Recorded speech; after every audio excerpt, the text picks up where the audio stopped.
Welcome to Not Milk Never Milk. Subscribe if you're lactose intolerant. You'll begin by positioning your Google account as the one to keep. First, make sure you're signed into the correct Google account in Settings Accounts.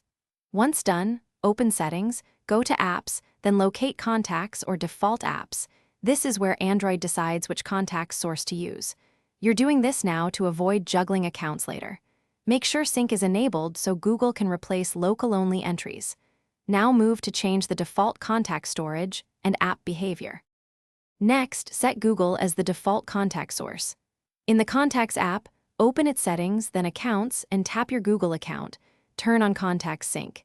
If you see a Save Contacts to option while creating a contact, switch that to your Google account so new entries stick there automatically.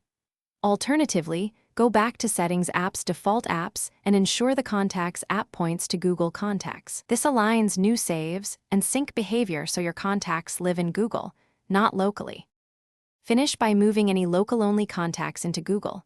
Export from Contacts as a VCF, then import to your Google account via Contacts. Google, Com or the Contacts app import option. Once imported, force a sync from Settings Accounts Google Sync now to confirm everything uploaded. If contacts don't appear, clear the Contacts app cache, restart the phone, or remove and re-add the Google account.